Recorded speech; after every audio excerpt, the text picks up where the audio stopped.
일으키심을 받으셨다라고 합니다. 4절 뒷부분에 보시면 됩니다. 바울은 지금까지 복음은 하나이며 그 복음의 중심은 그리스도의 죽음과 부활이라는 것을 전파하셨죠. 그런데 일부 교인들, 아마도 유대인 또는 이방인 교인들이 죽은 사람의 부활이 없다고 주장하였다고 합니다. 당시 고린도시는 영혼 불멸, 몸은 죽어 없어지고 영혼만이 계속 남아 있다는 것을 주장하는 헬라 문명의 중심 도시였으며 그 영향을 받은 자들이 부활을 부정하였습니다. 이에 대해 바울은 일련의 함축적인 논리적 명제들을 가지고 답변을 하였는데요. 그리스도께서 죽은 사람들 가운데서 일으키심을 받았다라고 전포했습니다. 고린도 교회는 그리스도께서 우리의 죄 때문에 죽으셨고 우리를 의롭다 하시기 위해 3일 만에 부활하셨다는 복음의 메시지를 분명히 들었습니다. 여러분은 이 가르침을 받아들이고 구원을 받은 후 구원 신앙의 기초가 된 부활을 어떻게 부인할 수 있느냐라고 묻고 있는데, 이 사실을 부인하면 구원을 얻을 수 있는 다른 방법이 있는가라는 질문입니다.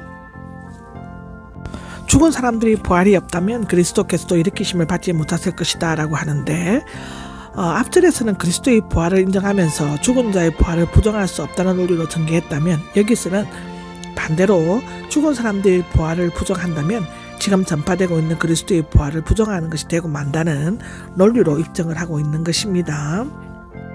만일 죽은 사람들이 부활이 없다면 우리가 전파하는 것이나 여러분의 믿음은 헛된 것이 될 것이다 라고 얘기하는데, 우리가 전파하는 것은 전파하는 행위가 아니라 전파하는 내용입니다. 또는 본질인 그리스도의 죽음과 부활을 나타내는데, 만일 부활이 없다면 사도들이 전파하는 것은 필연적으로 헛된 것이 되고 그것에 근거하여 생겨난 고린도 교인들의 믿음도 자연히 헛된 것이 되고 마는 것이라는 것입니다.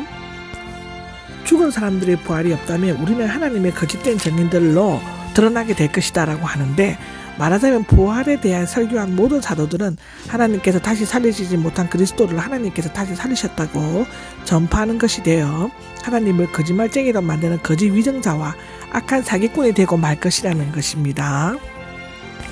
그리스도의 부활이 없다면 여러분의 믿음은 쓸모없는 것이 되고 여전히 죄 가운데 있을 것이다 하는데, 16절은 13절의 반복입니다. 17절의 결론을 이끌어내기 위한 선행 논리 역할을 하는데요. 여기 17절은 14절의 내용과 연관되어 있습니다.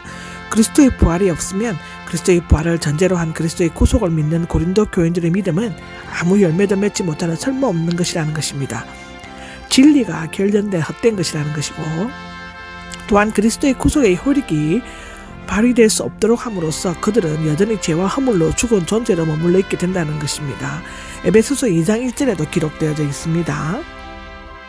그리스도의 부활이 없다면 그리스도 안에서 잠자는 사람들도 멸망했을 것이다인데, 부활이 없다면 그리스도를 믿고 부활의 소망을 가지고 죽은 자들은 부활할 수가 없으므로 영원히 죽음 가운데 머물러 있을 수밖에 없다는 것입니다. 멸망하다는 죄 가운데 있는 것이다 라는 연관되어 있으며, 하나님의 정죄로 말미암아 영원히 멸망당하는 것을 의미하는 것입니다. 그리스도 안에서 바라는 것이 오직 이 세상의 삶뿐이면 우리는 가장 불쌍한 사람일 것이다 라고 하는데, 오직이 어느 곳과 연결되었냐에 따라 여러 가지로 해석 가능성이 있지만 여기에서는 문장 전체와 연결된다고 볼 수 있죠.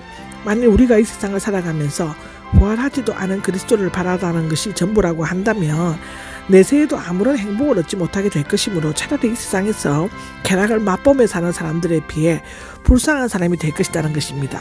그렇게 되면 세상에서 소망이 없고 하나님도 없는 쾌락주의자들에게 비웃음거리가 되는 비참한 처지에 놓일 것이죠.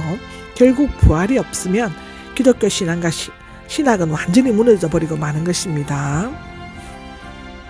20절에서 28절까지는 그리스도와 성도의 부활과 부활의 순서를 밝히고 있는데, 20절에 그러나 이제가 나옵니다. 지금까지는 만일이라는 가정에 근거하여 부활에 대해 논했지만 이제는 그리스도가 실제로 부활하였다는 사실을 밝히고 있죠. 잠자는 사람들의 첫 열매, 이스라엘 제사에서 추수한 것들 중 첫 열매, 즉 첫 아들이나 첫 짐승이죠. 그것을 바치는 것은 그 전체를 드러내는 것을 의미하는 것이며, 그 다음에는 모든 것을 거두어도 드리는 큰 추수가 시행되었죠. 그리스도의 부활과 그리스도인들의 부활은 분리시킬 수가 없습니다.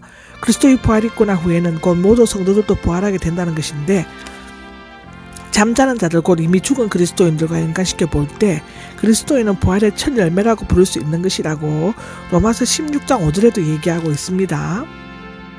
한 사람 한 사람이 나옵니다. 전자는 첫째 아담, 후자는 둘째 아담 예수 그리스도이며 둘 다 전 인류를 대표하죠. 바울은 그리스도의 부활과 그리스도인의 밀접한 관계를 아담과 그리스도의 관계에서 설명하고 있습니다. 로마서 5장 12장에도 나옵니다. 12절에도 나옵니다. 인류의 조상 한 사람 아담이 범죄함으로써 죄와 죽음이 들어온 것처럼 둘째 아담 예수 그리스도의 대속적인 죽음으로 말미암아 구원을 받게 되었죠. 둘 다 인류에게 큰 변화를 가져다주는 근본 원인과 수단인 것입니다. 아담 안에서 그리스도 안에서가 나오는데 앞절의 내용을 진전시켜 그것이 어떻게 현실이 되는가를 구체적으로 다시 설명하고 있습니다. 이 구절에서 성경의 구속사를 이해하는 데 핵심적인 사상인 아담의 포론이 전개되고 있죠. 여기에서 아담 안에서와 그리스도 안에서가 서로 병렬 관계에 놓여 있는데 특히 안에서는 모든 사람과 아담과 그리스도와의 결합을 강조하고 있습니다. 아담은 죽음과 그리스도의 생명은 단순히 개인으로서가 아니라 제각기 대표하는 전체와 완전히 일치가 되고 있습니다. 인류의 아버지인 아담은 범죄함으로써 모든 사람에게 죽음을 가져다 준 반면 그리스도는 순종함으로써 대속적인 죽음을 통해 모든 사람에게 생명을 가져다 준다는 것입니다. 로마서 5장에 나오죠. 여기 모든 사람은 아담의 경우는 전 인류지만 그리스도의 경우는 그리스도 안에 있는 모든 사람을 의미합니다. 즉 일반적인 모든 사람의 경우에는 많은 구원설이 되는 것이죠. 마태복음 12장, 마가복음 9장, 데살로니가 후서 1장에 나옵니다. 그리스도의 부활이 자신의 것이 되려면 그리스도 안에 있어야만 합니다.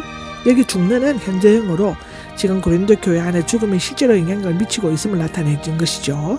생명을 얻을 것입니다는 미래형으로 그리스도인의 부활이 그리스도의 재림에서 이루어질 것임을 강조하고 있는 것입니다.